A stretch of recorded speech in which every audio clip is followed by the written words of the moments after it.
Hey everyone, and welcome back to our podcast, The Vibes Were Off. I'm Meg. And I'm Catherine. And I've got a tragic one today. It's rough. We're bringing it back down. We're bringing it back down. Today I'm going to talk about the 1984 McDonald's tragedy. Oh, okay. Yes. I think I remember this, but I don't know any of the details. Okay. It's before I was born, so yes. I don't know anything. Yes, it was. And this is a trigger warning for gun violence. This is a mass shooting story. So, yikes. All right, let's get into it. Well, first, let's say hi to all of our viewers on YouTube. Oh, yes, sorry. I was just so excited to get in on this. Hi, everybody. Thanks for watching us. What's up? If you're not watching us on YouTube yet, check us out. Get over there. Get on over there. We're having a good time. All right. So it is Wednesday, July 18th, 1984, and it started out as a normal day for the Huberty family.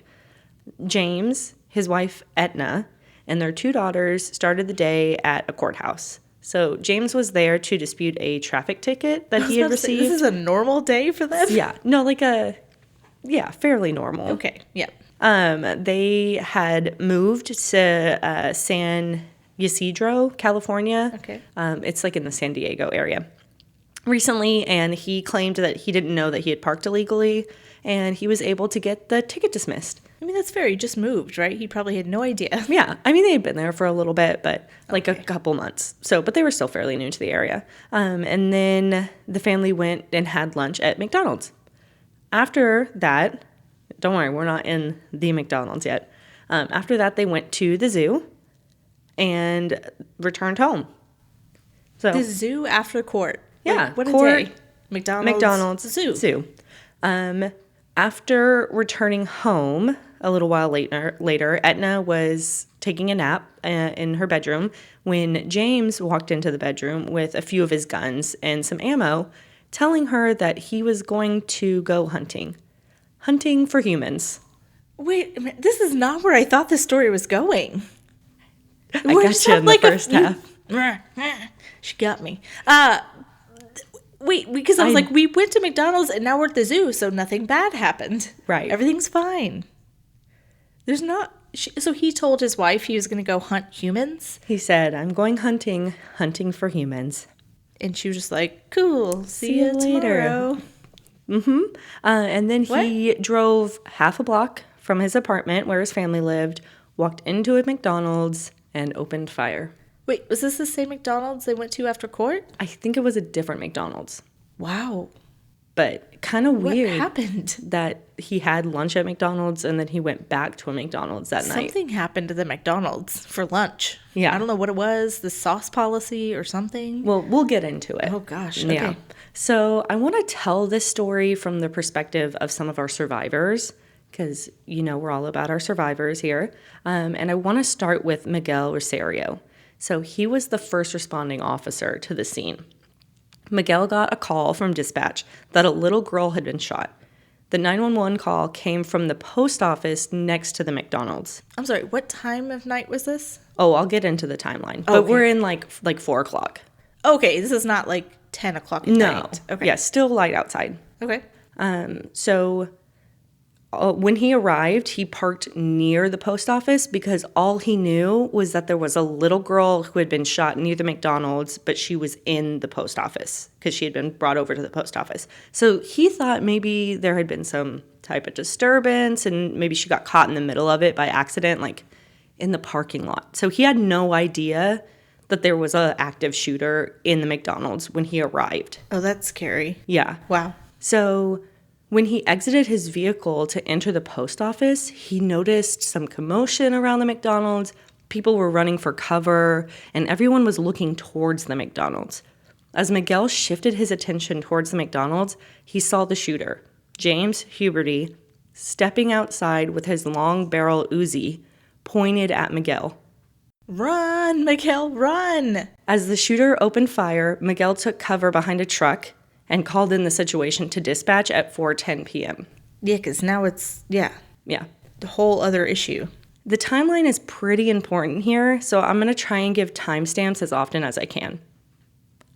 He then tried to get into a position where he could block the suspect if he tried to leave the scene, but other than that, there wasn't much he could do because at the time he only had like his service weapon, and he knew like he's severely outgunned. Right. So he's the only one on scene. Exactly. Yeah. And so he recalled like a brief moment when he was taking cover behind a palm tree where he saw the shooter, and he thought maybe he might have like a clear shot at him, but he didn't know what was happening inside. So he didn't know if there were multiple shooters or if this was like a robbery gone wrong, hostage situation, and he didn't want to put any innocent lives at further risk. Yeah, because I feel like this is also the time of like the dead man switch that became really popular, of where there's a bomb, and if you take him out, the bomb goes off. Yeah, and so, I mean, he was smart enough to know like I don't have all the facts, and so I'm not gonna do that just in case. What a crazy situation. Yeah. Oh my gosh. Okay. Yeah. So the next survivor I'm going to talk about is Albert Leos. It was his first job working at McDonald's, so he was pretty young. He almost skipped work that day to go to the beach with his friends because it was like a pretty nice day. In San Diego, I imagine. In July. Yeah. But he chose to go to work because he didn't want to lie and call in sick. He like more responsible. Yeah. So just before 4 p.m., he saw a man enter the McDonald's with a gun drawn, shouting at everyone to get down. He then began to shoot wildly all around the restaurant, then started going up to people and shooting them multiple times. Albert was hiding behind the counter, and he could hear the shooter reloading his clip, waiting a minute, and then going back to shoot people again. Yeah, because where can you hide? Yeah. He could see that he was going back up to people he had already shot that appeared to be dead and just shooting them again. He counted 125 shots before he lost count. Albert went back into the kitchen to hide with some of his coworkers, and they had managed to stay hidden for about 35 to 40 minutes when the shooter heard some of the McDonald's workers crying. 35 to 40 minutes? He's just in there shooting. How does he have bullets left? He brought a lot of ammo with him and 3 guns. I just don't... Okay, I know you're going to tell me all of this, but like randomly... I'm going to go kill people. No history of this before? Mm-mm. Oh, my God. Yeah, I mean, there were signs, and we'll talk about them, but nothing to indicate he would do something like this. These poor kids working there stayed quiet for that long? That's a miracle. Yeah. So when he found them, he opened fire on the employees, and Albert was hit 6 times before the shooter ran out of ammo. When he left the area to go get more bullets, Albert crawled down 25 steps and made it to a storage closet where there were other people hiding. Initially, they would not open the door for him because they weren't sure if he was the shooter. Same. When they realized it was Albert, they pulled him into the closet. In an effort not to make any noise that would alert the shooter to their location, he bit down on a cloth to muffle his cries. Yeah, you just shot 6 times. That hurts. He also used his shoelaces to create a tourniquet for his arm and his leg. Did you say how old he is? I think he was like 17, 18. He was young. Oh my gosh. Yeah. And a fun fact about Albert, because he did survive, he's now a police officer. Oh, that's good. Yeah, okay. This prompted him to get into law enforcement. Okay, now I want to talk about Wendy Flanagan's experience. She had been working at the McDonald's for about 3 months before the shooting happened. She did not see the shooter enter the building and did not realize that something was happening until she saw her manager, Neva Kane, go flying across the room after she was shot in the face, and everyone started screaming. Oh my gosh. On top of the screaming, the alarms for the French fry machine started to go off because no one was there to pull them out. So she just remembers it being like very chaotic. Like this is a lot of sensory overload. Like I'm feeling overwhelmed. Yeah. Just from like all the chaos. Yeah. And that's how she felt too. But she said even amongst like all that chaos, she remembers being able to hear that the shooter had a radio with him. At first, she thought he was probably listening to see if like the police were on their way. Right. But when she listened closer, it was just playing music. So he brought a radio just to like play music while he shot people. Do we know what kind of music it was? I don't know, but I know that he was like dancing, like listening to the music and dancing around. I would never recover. Never. Just like shooting people in the face and like doing a little jig. Oh, yeah. Like No, it's wild. dancing around. Yeah. So Wendy was hiding in the kitchen with Albert. And when they were found, Wendy's coworker, Margarita, encouraged Wendy to run. So Wendy made a break for the rear emergency exit, but it was locked. Why was it locked? Well, apparently, management had suspected that employees were stealing food, so they locked the back door. Listen, I don't wish unwell on anybody, but is it worth lives? No. And it's an emergency food. exit. You can't lock that. Yeah. That's insane. Yeah, insane. But seeing that she wouldn't be able to escape that way, Wendy went down the stairs to a storage closet where she hid with coworkers and one guest who had a baby. Albert would join them later in that closet. So in total, there were 6 people and the baby hiding in that closet. It actually took a little while for the police to find them in the closet once, like, everything. They were hidden well. Right. Good. And the police were actually shouting at the closet, like, if there were any survivors to come out, but they couldn't hear them over, like, all the alarms and noise still going on. Right. So they were scared, too. And they were scared, yeah. So at first, they were actually treated as, like, possible accomplices because they didn't exit the closet when they were asked with to. the baby? Yeah, well, pretty quickly, they were identified as victims, and they were treated for their injuries. Mm-hmm. You with me? This it's is a lot. so much. I know. Like, I really we're 10 minutes in. I jumped in here.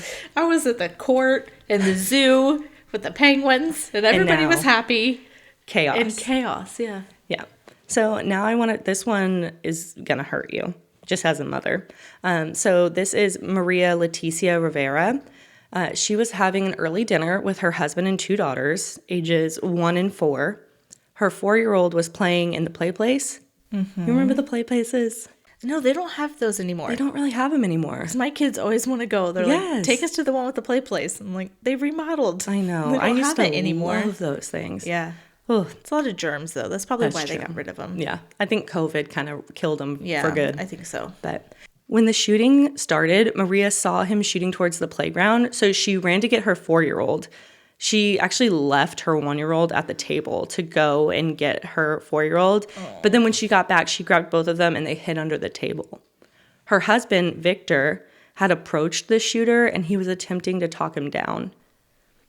I don't think talk works at this point. You just got to take him out. He was shot 14 times. 14? Mm-hmm. What? Isn't that awful? He was just... So was he the first one to get shot? No. Oh, okay. The manager, Neva, was the first one. So he's still trying to talk the shooter down when he's already killed somebody? Yeah, he's trying... You gotta force. I think he was just trying to do what he could to help save lives and for his family, but... Right. Yeah. So he was shot 14 times. So many times. The shooter then screamed at everyone to be quiet and to make the children stop crying. And because he said, and I quote, the noise was giving him anxiety and he didn't want to shoot the children. Don't shoot the children. Right. You don't have to. You definitely don't have to. Mm-hmm. And understandably, everyone was frightened. Yeah. And the children could not help themselves. Right. So they obviously continued to cry. So he began walking around shooting the children. Like specifically targeting the children. The crying ones. Mm-hmm. So Maria knew that they needed to play dead. So she told the girls that everything was okay. Someone had just spilt a lot of ketchup. So it wasn't blood, it was ketchup. And they were just going to take a little nap under the table. How do you, I have kids. I don't know that I could make them be quiet. Right. Without, physically putting my hand over their mouth. Yeah. Oh, I'm sure she did some form of that. But she was able to keep them... But a 1-year-old? Yeah. Jeez. She was able to keep them quiet enough. But despite playing dead, Maria and her 4-year-old were both shot.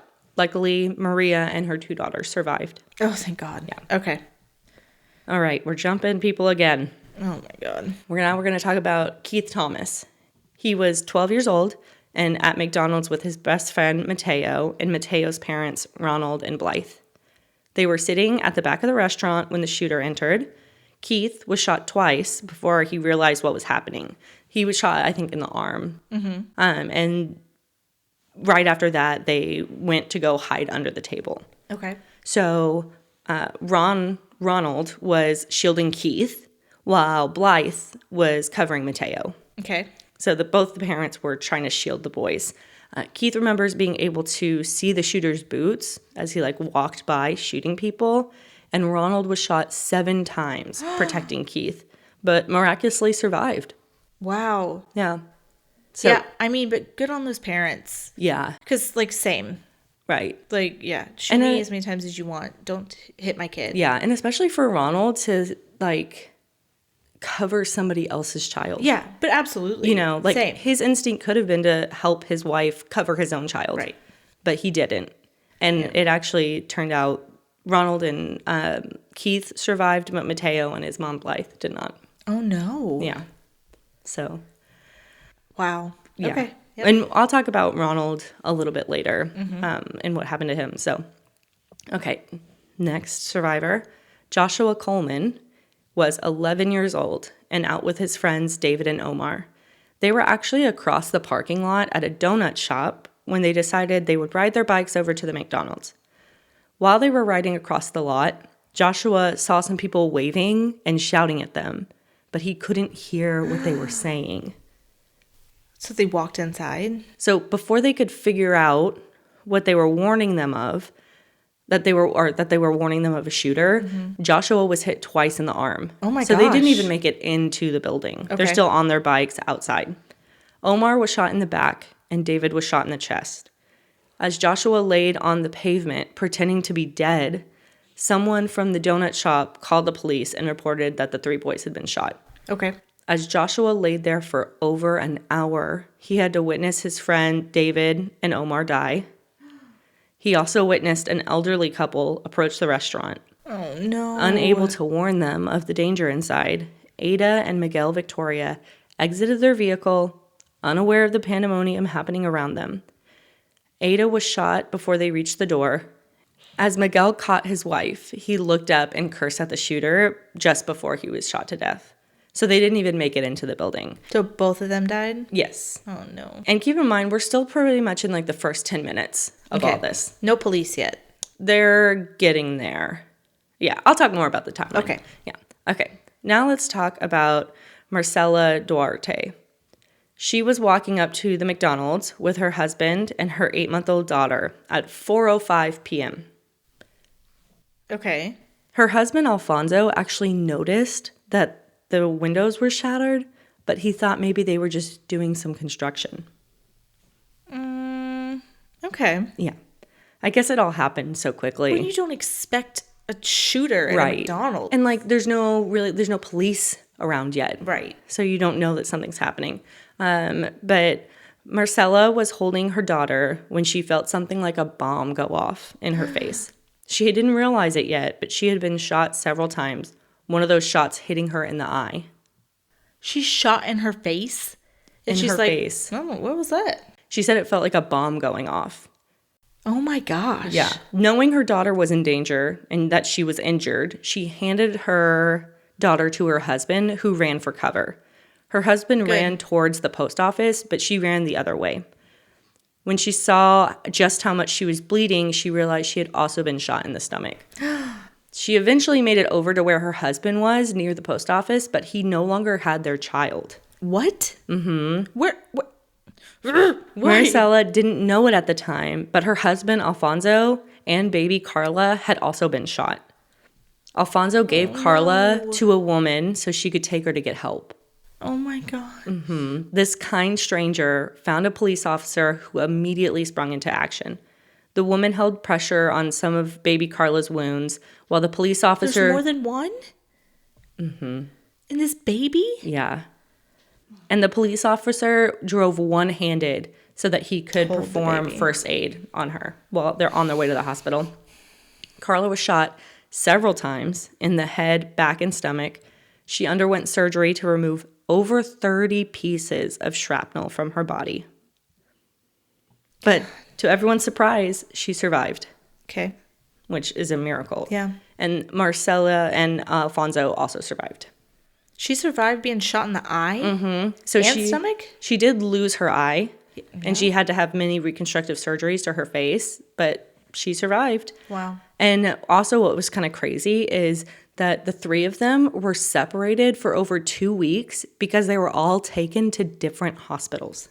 Right. Well, because like mass casualty, they can only... They just take you where they can take you. Yeah. But it's crazy that all three of them were at different hospitals. And so she didn't really know of Carla's condition until much later. Oh my gosh. But she did say it was probably a good thing that she didn't see her daughter in such critical condition because she doesn't know if she would have had the strength. Yeah. So I think it would have broken her to see her like that. But that family survived. Okay. Okay. So we've heard a few of the survivors' stories and what they went through. But what exactly happened here? That's so many people. We haven't even talked about everyone. Right. It's already so many people. Yeah. Okay, tell me. What's this guy about? What the heck? Here's what we know. Shortly before 4 p.m., a deranged killer left his apartment, traveled half a block to a McDonald's, walked inside carrying a 9mm Browning semi-automatic pistol, a 9mm Uzi carbine, and a Winchester 12-gauge pump-action shotgun, and a shit ton of ammo. How did he have all of the ammo? We'll talk about that. Okay. Oh, yeah. We will get there. He opened fire on about 50 people who were inside the restaurant at the time. We know the first call to police happened at 4 p.m. in the post office by the parents of the child who was hit by a bullet. We know the first responding officer made a call into dispatch about what was happening at 4:10 p.m. Mm-hmm. Police originally were actually sent to the wrong McDonald's at first because there were 2 McDonald's like on that same street. And it did cost them a few extra minutes getting the scene, to the scene and securing it. Well, when people are still going into the McDonald's, that's people's lives. Right. Yeah. Oh my God, that's that baby. Mm-hmm. So from the time the shooter entered the restaurant to the time he was shot, 77 minutes passed. No way. Over an hour? Over an hour. I'm trying not to cuss. I'm trying to be a little bit better. I have words that need to come out of my face. Yes. That's why you said the timeline was so important. Yes. Because how the... how do we go over an hour in... What year is this again? 84. 1984. Mm-hmm. Like, we got all sorts of vehicles, SWAT teams, radios. There's no way. That guy, SWAT, nowadays, I would like to hope, 5 minutes or less. Yeah. I'm pulling up. I'm pulling up concealed. Bang, bang. Something I didn't know was before this, they didn't have like an active SWAT team around the clock. And this incident actually like prompted some changes in policies and the way they did things. That's something. Isn't that shocking? In 1984, they did not have like a SWAT team that was like ready to go at all times. But isn't this, you said it's near San Diego? Mm-hmm. They have military bases. How did they not have somebody that's where the Navy SEALs are? Yeah. Call the SEALs up. Well, it's not that they didn't have people. It's the amount of time it took them to get there. Nah, people are being shot. Yeah. Run it. Well, and also to kind of set the scene, this city is right next to the border of Mexico. Okay. And it's kind of a little bit far away from San Diego. And the only reason it's a part of San Diego is because the city fought to have it incorporated because they wanted to control the border. Okay. So it wasn't like, it really didn't make a lot of sense, or it doesn't make a lot of sense that it's San Diego. But okay. So that kind of, I think, played into it too. That's too long. Yeah. Not blaming anybody. No, you can blame people. That's too long. Yeah. We'll get into it. I want to have a discussion once you know all the facts. Because I want to know how you feel. I'm listening. Okay. So in that 77 minutes, 21 people died and 9 others were wounded. There were 175 police officers on the scene and only 5 shots were fired by police. In comparison, the shooter shot 251 rounds. Were they sleepy or they just taking a nap? Nobody wanted to do their job. Okay. Let's get into I'm going it. to reserve judgment, but Yes. like, what the? Yes. So now, as you can imagine, there was a lot of controversy and criticism of the police over the way that they handled this situation. Valid. Yes. Some of the survivors and people present on that day said it took them too long to stop the shooter, but the police stand by their actions and say there was nothing else they could have done given the situation and the police protocol at the time. Because remember, we are in the mid-'80s, and I guess... You can't be like, we could have done one thing better. No, you're not going to admit to anything.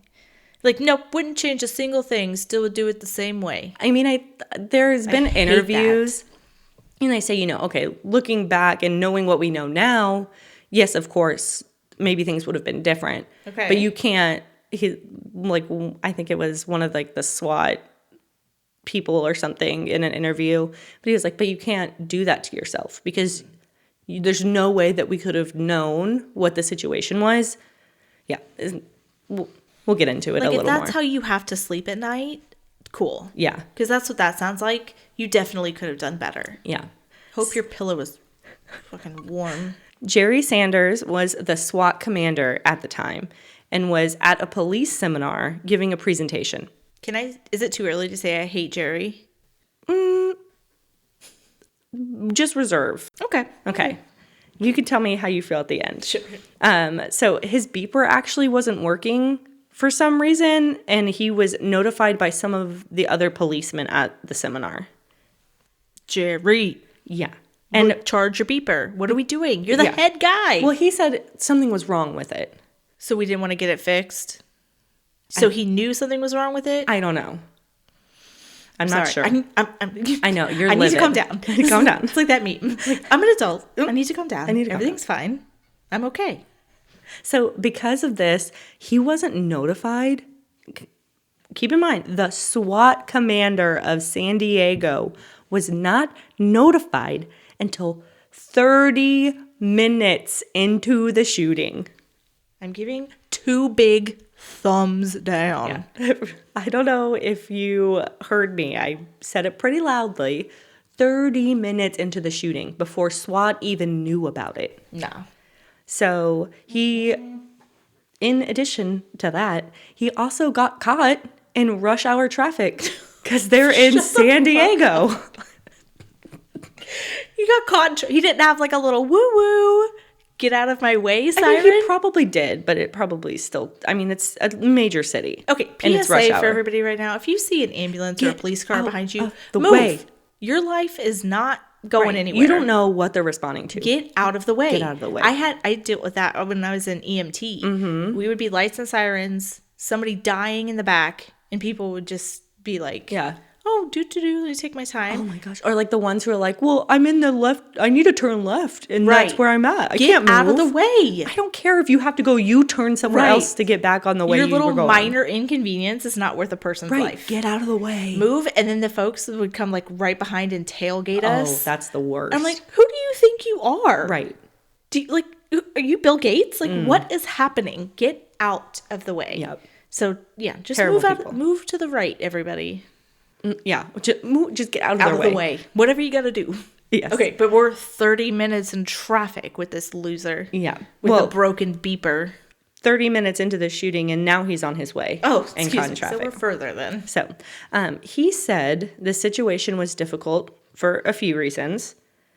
First, he's talking about the reasons that they did what they did and why it took so long. So he said, first, the sun was setting, so there was a terrible glare on the building, and it made it difficult to see in and to like understand what was happening.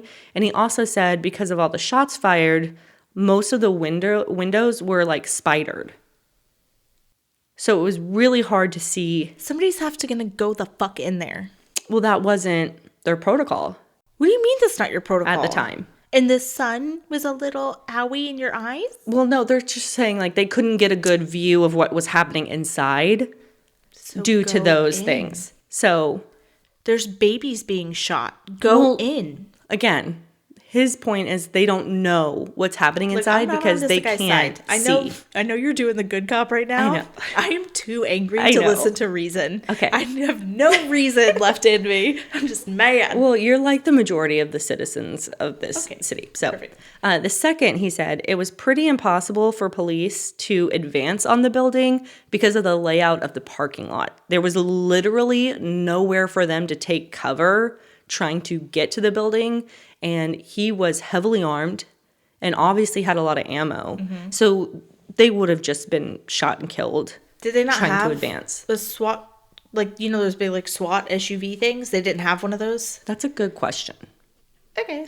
I'm not sure. I was about to be in their corner for a second. Nope. Yeah. Back out. And then third, he said the shooter was using 3 different kinds of guns, and they had received vastly different descriptions of the shooter, so they weren't sure if there were multiple shooters inside. Okay, fine. Sure. Which I feel like is Sure. valid. And then lastly, because they couldn't see inside very well, they were assuming that it was a robbery gone wrong or something like that. And they thought that it was probably a hostage situation. So they didn't want to storm in or like throw any kind of tear gas that might harm innocent victims. So that was his big thing, is like, we can't see in. We don't know what's happening. It would be irresponsible for us to just swarm in because they don't want to put people's lives at risk. And they had no idea that this was a madman intent on killing as many people as he could. I knew that. But this was something that just I'm not a cop. really didn't happen yet. I got it. Remember, we are in 1984. I don't think like mass shootings just like of a madman trying to do harm. I don't think that was like really on anybody's radar. Okay. So just playing I'm the gonna devil's sit advocate. over here in my anger. Yes. No worries. Okay. So let's talk about how they finally took him down, because I feel like that'll make you happy. Okay, fine. Okay. So, But well, no, because it's only 5 shots. I want to get him 100 times. so Charles Foster was a SWAT sniper, and he arrived. Great. He arrived on the scene at about 4:40 p.m. So just to remind everyone, that's 40 minutes after the shooting had started. At least, because the worker kid you told me about said just before 4 o'clock, right? Yeah. Yeah. He was placed on the roof of the post office and was in position by 5 p.m. So it took a little while from the time. 20 minutes? 20 minutes to climb up on a roof? Yeah. I am in no shape and I don't like heights. And if that is my job, I am scaling that thing faster than I've ever. I got my gun. I'm ready to go. Bam, boom, So bop.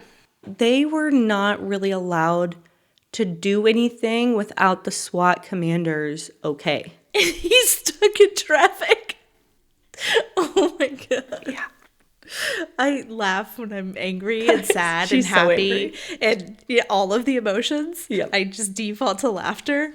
I fear I'm like red, like No, seething. you're doing great, sweetheart. Okay, thanks. Okay. But he said in his position on top of the post office, he could see some bodies in the restaurant. And at that time, the shooter had like fired so many rounds that one of the like glass panels in one of the doors was completely gone. So he had a good sight into the restaurant. And he said he could see the shooter's legs. He was sitting on the front counter, swinging his legs and reloading his gun. Yeah.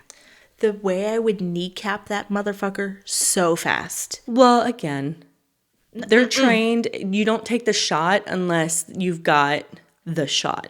He's reloading. Right, but Girl, I'm not a cop. He doesn't have the ammo to shoot anybody right now. Now's the time. Why was he not relaying this? He's not. calm down. Calm down. I have a stroke right now. Okay, let me get through this. Okay. No, I'm going to interrupt 17 more times. I'm so sorry. Ray's going to hate us because we're like shouting. I can see us like. Okay, here we're finally at the resolution. At 5:17 p.m., the shooter, jumped off the counter and walked towards the door. Charles couldn't see his head or his neck, but he had a very clear shot of his chest. And he Center mass. took the shot. Just one shot, boom, he went down. So by the time he had been given the green light by the SWAT commander and they had confirmed it was just one shooter, that's when he took the shot. So he said that, like, there wasn't any, like, wasted time from, like, when When he got the order to when he did it. to when he did it. Yeah, Okay. he's like, as soon as he got a first Yep. shot, that was a good one, he took it. Okay. And I just want to remind everyone, if you don't know, this was the worst mass shooting up to that date, and it is still in the top 10 deadliest U.S. mass shootings. Really? I think it's number 5 or 6. Wow. Yeah, because the amount of casualties. Well, 77 minutes, you can get a lot of people. Yeah. Do you know what number 1 and 2 are on that list? They gotta be a school shooting, right? No? But 1, you were in the city. Is it Luby's? No, you were in the city when this one happened. We were both there. Oh, Orlando. The Pulse, Pulse. nightclub. Pulse is number 2. We were at Medieval Times down the street Yeah. from Pulse nightclub. And then number was 1 crazy. is Las Vegas. Oh. Do you know how many were in each? Do you have the information? I think it was over 100 in the Las Vegas, and I think Pulse was like 88 or something like that. Hold on. Wow. No, I don't have it up anymore. But yeah, it was a lot. That's a lot of people. Yeah. And this one's 22? How many people died at McDonald's? 21. 21. Yeah. Okay. Okay, so let's get into it a little more. See what you have to say about Police Commander Larry Gore. I feel like you're rage baiting me right I'm now. not trying to. This happened. This is real life. Yes. So after the shooting, the police commander, Larry, made a statement to the public that, quote, most of the killings happened in the first 10 minutes, and that the coroner's report confirmed that 15 of the 21 killed would have died immediately from their wounds. False. So this was after, like, the growing outcry and, like, pressure from the public about, like, why did it take so long? And so this was them, like, coming out and being like, well, most of them died in the first 10 minutes anyway, so it wouldn't have really mattered if we got in there faster. So even one person is too many. Which I feel like is the wrong approach. Yeah, not the best when babies were being shot. Right. Yeah. Like, let's get a grip, okay? You don't have to, like, defend yourself. Right. But that's what he did. Small ego man. Yeah. And they also said, according to the coroner's report, the others would have likely not survived more than a few minutes. So even if medical attention had gotten there, probably... They're still guessing because they thought the baby and the mom and everybody else would die too. You're guessing. Right. And another thing that makes you question, because the survivors, right, of the incident begged to differ about the timeline here, and they claimed that the shootings and the killings lasted much longer than the first 10 minutes. Yeah, and they were experiencing it. Right. So we should believe them. Right. And, like, for example, the McDonald's employees who were not found in the kitchen until for 35, 40 40 minutes. minutes, yeah. Right. So if they would have gotten there sooner, those people wouldn't Have got shot. gotten shot and Yeah. died. So that's not right. And then also the reports that he would go back and shoot people that he had already shot multiple times. So it's possible, like, okay, maybe that person did get shot in the first 10 minutes, but they probably wouldn't have died. It was the next time he came back over. Yeah, because they can't tell between what gunshots were Right. minutes apart or whatever. Exactly. Yeah. So you're speculating wildly Yeah. to kind of protect your own Ego. right, which is icky. So, and I want to talk about our survivor, Ronald, who was shielding Keith. He even said that he was shot at the beginning when the shooter came in, and then again about 40 minutes later. Oh my God. So he could confirm that, like, the shooting did not all happen Right. in the first 10 minutes. So, yeah. So who knows when they receive their final fatal shot, but they strongly disagreed that the majority of the victims were killed in the first 10 minutes. And I would believe them because they were in the restaurant. They experienced it, yeah. So there's also some controversy over how much the police said they could see into the building. So many spectators reported being able to see into the building, including Carlos. He was the first TV journalist on site, and he said that he could clearly see the shooter, and he actually witnessed several people being shot. So that's just such a contradiction. Like, how could he see people inside? And the SWAT team can't. Right. Uh-huh.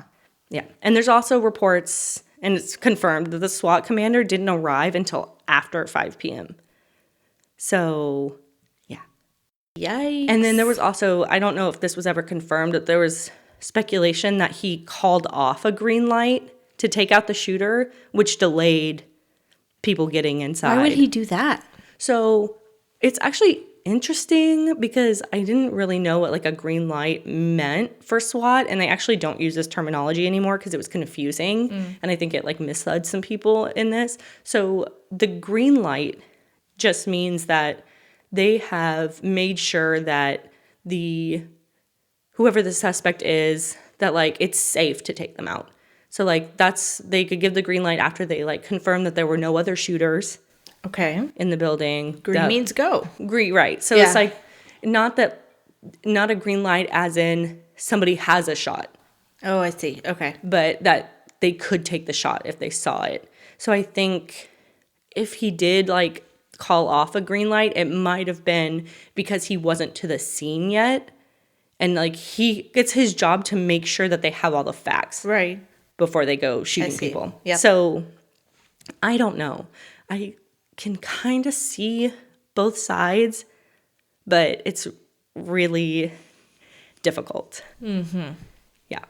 Because I get the side of like, you don't know what's going on inside. And like I think that they really did not know how many people had been shot. Well, I don't think that was the question to answer.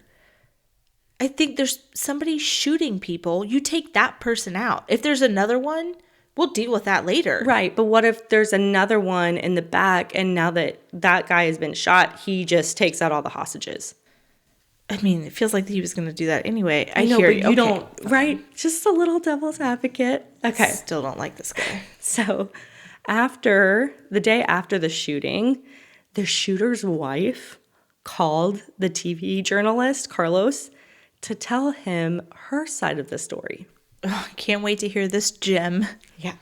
So I'm very excited to hear your thoughts on Etna. So she walked him through. Sounds like an insurance company. I hate her. So You're done. Do with that what you will before you know what happens. So she walked him through what happened that day, the court, the McDonald's, the zoo. She also told him that the day before, he had contacted a mental health clinic who took his information but never got back to him. It later came out that they took his information down wrong, but that he did not indicate that he was a harm to himself or others, and made a point to tell them that he wasn't on any like medication and he'd never been institutionalized. Yeah. Like he just wasn't to violent. talk. Right. Okay. So there was not any like urgency to it recorded. Right. So not that they could contact him anyway because it was written down wrong. Yeah. But and she also told Carlos about James losing his job in Ohio, which prompted the family to move to Tijuana. Yeah. So James thought it would be easier to get a job and the cost of living would be cheaper if they went to Mexico. Okay. Were they from Mexico? No, they were from Ohio. Okay. So he's like, I'm going to go across the border and work. Yeah. Okay, sure. Shockingly, when he was unable to get work in Tijuana, they moved to San Ysidro. And that was, again, just right over the border. Gotcha. Okay, that makes sense. Yeah. So James was able to get a job as a security guard, but it didn't last very long. And he actually lost that job shortly before the shooting. Do you know why? I think that it was like his performance. It's like sleeping on the job, or was he like talking about shooting people? No, I don't think he was talking about shooting people, but he was like not a very nice person to be around. I see. Okay. Yeah. Yep. So Etna recalled him saying that society had its chance while they were at the zoo that day. Was the penguin mean to him? Yeah. No. What? I guess like while they were at the zoo, he was already thinking about his plan. Right. And he was just like waiting for someone to be nice to him. Something. And nobody did. Nobody gave him like a free icy popsicle. Right. And he was like, well, They had their chance. And then she also talked about him saying that I'm going to hunt humans right before he left the apartment. And she said that she didn't really take him seriously and thought that he was just going to do target practice in the woods, as he often did. Nope. Call the police. It's never just a joke. If someone tells you they're going to go kill somebody, believe them. Yeah. Overreact. Yeah. Okay. See, James was known to be bad-tempered, paranoid, a conspiracy theorist, and a survivalist, which explains why he had all the guns. Etna said that she was a little worried about him, so she called the mental health facility that he had called the day before, and when they told her to call the police, she just decided, nah. No, it'll be fine. Don't worry. He's just going to the woods. This is like, okay, it's not her fault, but Call why somebody. didn't you call the police? Jesus. Yeah. Okay. I don't know. But Etna. his wife and kids were treated as victims of this horrible event, and they actually received a payout from a fund that was set up for the survivors and the families of victims, which I do not agree with. It was for the survivors and victims of the shooting. Of the This shooting. shooting. It wasn't, because they do have like victim services. Right. But like of this shooting. Yeah, that's not. And they got a payout. They were the first to get a payout from this fund. Don't love that. I don't love it. You know, Maybe for his daughters. but even then, like, I don't think that you get this money. Right.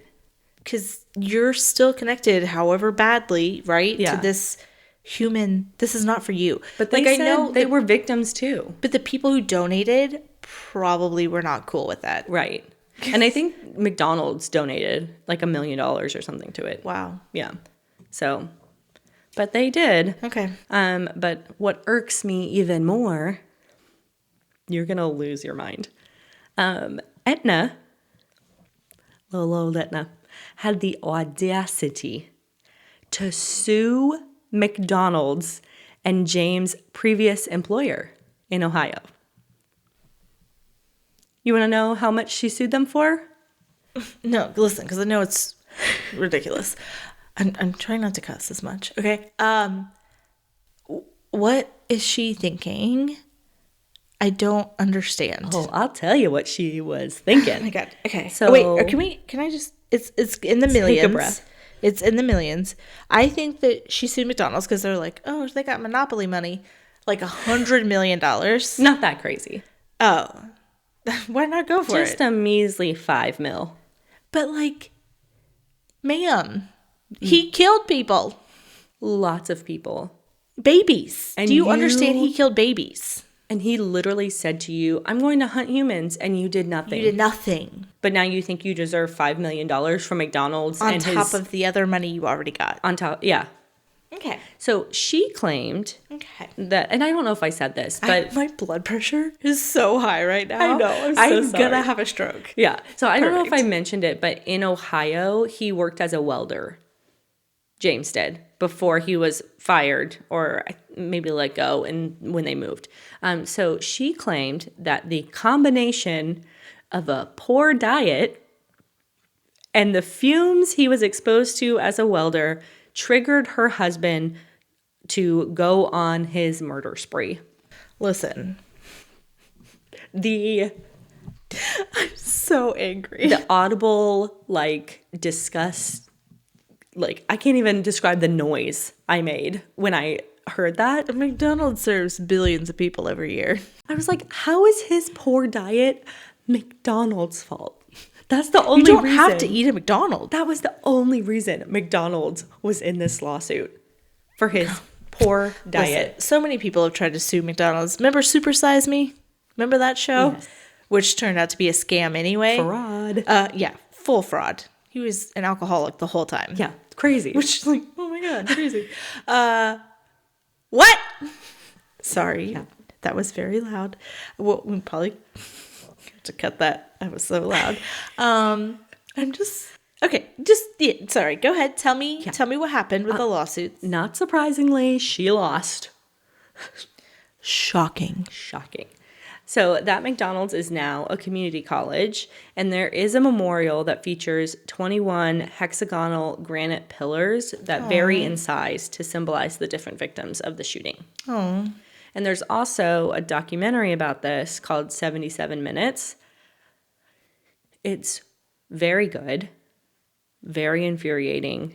And a huge trigger warning, do not go watch this documentary if you are uncomfortable, like, seeing dead bodies. Because They show them? They show the footage that the police took when they entered into the restaurant. Where can we watch this? Do you remember? I think I watched it on Tubi. Tubi. I know. Weird plug. Okay. Tubi, sponsor us, please. It's the only place I could find it. Okay, fair enough. So, but it's horrific. Like, I cried because there are babies. Yeah. And that's something that, like, is hard to shake. It's unimaginable. Yeah. Yeah. So please do not go and watch It's that. like the West Memphis 3 documentary. I didn't realize, I forgot what it's called, but I didn't realize they would show the bodies of the babies that were murdered. Yeah. I mean, I say babies. They were like 8 to 10 years old. Babies. But it's stuck in my brain forever. You can't unsee it. So huge trigger warning. Do not watch that documentary. Yeah, I mean, if it will upset you. Right. If you're like a person who is going to react to that. So Okay. But I do want to wrap up this episode by saying the names of all the victims of the shooting. Yep.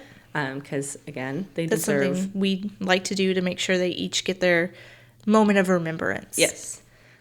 So we have Aries Delcy Vargas. She was 31, and she was shielding her friend Guadalupe, who survived. Gus versus Lewis. Michelle Carncross. Oh, sorry. Gus was 62. Okay. I want to make sure I say their ages, too. Michelle Carncross, 18. Claudia Perez, 9. Elsa Herlinda Borba, 19. She was an employee at the McDonald's. Hugo Luis Velasquez, he was 45. Neva Denise Kane, 22. She was the manager. Oh. Paulina Aquino, she was 21. She also worked at the McDonald's. Victor, his friends called him Cheeto. Oh. Riviera, he was 25, and he's the one who tried to talk down the shooter, but was shot 14 times. Mm-hmm. Jose Ruben Lozano, who was 19. Omar Hernandez, who was 11. He was the one riding his bike outside with Joshua. Okay. Miguel and Ada Victoria, 74 and 69. That was the elderly couple outside. Maria Elena Colmenero, who was 19. Gloria Lopez, who was 23. Margarita Padilla, who was 18. She worked at the McDonald's. Blythe Reagan Herrera, she was 31. And she died trying to shield and save her son, Mateo Herrera, 11, who was also killed. And the father, Ronald, and Keith were the ones who survived that. And then we also have David Flores, who was 11, and part of that group of 3 that was outside riding their bikes. And finally, Jackie Wright, who was 18. She was shielding her niece, Aurora, who survived. But sadly, her son Carlos passed, who was only 8 months. And she was shot 48 times. What? And was pregnant. Oh my God. So 2 of her babies were taken from her. That's the saddest. That's the first picture that you get, or like the video that you get, is Jackie and her baby, 8-month-old, and then there's another person, and they're kind of like by the together. front door, kind of. Yeah. Okay. But it's just like, I mean, it's the most tragic thing. And one of the police officers who was on the scene, I think it was the first responding officer, talked about he went in, and then like pretty quickly they told him to help get people out. And he was like, and I was so thankful that he told us to get out of there, because that's like the first thing he saw, and it would like broke his heart. And he thought it was like a little family. Yeah. That it just... Well, I don't know how do you go on being a cop like that? Yeah. And how do you live with yourself blaming the victims, kind of, that SWAT commander, of like, they were going to die anyway? Yeah, I think that was very insulting. Yeah. To the people, and like didn't do anything to help the outrage at what happened. So like I think there could have been a more accountability by the police. I get it, right? Like if there were like the protocols and you feel like you did everything by the book, but it didn't go well. So you have to be able to admit that and say, we need to work on our policies and what can we change? And they did. Yes. It did help a little bit with, they made sure that there was a SWAT team available 24/7. Because that was a big thing, right? Is the police only were there to create a perimeter and to like keep people out. It was the SWAT team's job to take him out. Okay, fair enough. But this is normal business working hours. 8 to 5, right? Like, that's when you're on duty. I don't know. This was within that time. Yeah, it's kind of crazy. And, like, they worked, like, 10 to 2? I have no clue. Yeah, but they changed that. And they also changed the, service weapon that the police carried. Okay. Because of this. Because they thought, like, you know... They needed more... Right, if he would have maybe had a better gun, he might have felt comfortable to... Yeah. And they changed the policies of like, because now, and it happens so frequently, now they know, like they get in there. They've got the tactical gear and they can go in there. And that really developed too because of this, like to make sure that they had the equipment to be able to go in there and to stop these things from happening. But I just think they really didn't have the resources that they needed to deal with this. Right. But again, there were things that they did that they failed, and they failed these people, and people died because of it. That was a rough one. I want to go back to Heaven's Gate now, please. Deep breath. Yeah. I know. That was a rough one. But get excited because I'm going to switch it up next time. And it's another airplane, isn't it? No. Oh, thank God. I'm going to switch it up from like the true crimey stuff, because I know we want to do other stuff. Okay. So I don't want to give away too much, but I'm going to delve into animal attacks. Stop. That's what mine is next. Oh, no. We're the same person. Perfect. No, it's going to be great. It's going to be great. Yeah. And I also want to do like a haunting of some sort. That's what I was going to say. That's coming. If you have anything out there listening you want to hear about, let us know. We kind of want to do a series where we go to haunted locations and maybe do stuff there. Some ghost busting. Would anybody be interested in that? We can get like an EVP monitor and like do some ghost adventure-y stuff. Yeah, we're right around some really haunted places. So if you're interested in that at all, let us know. Yes. And we will definitely add that to our to-do list. Perfect. Yeah, awesome. Okay, well, the vibes were very off in this story. But thankfully, here with us, the vibes are always on. We'll see you soon. Love ya. Bye. Listen to us on Spotify, Apple Podcast, or YouTube. You can also find us on Instagram at The Vibes Were Off, TikTok at The Vibes Were Off Podcast, or good old-fashioned email at thevibeswereoff@gmail.com.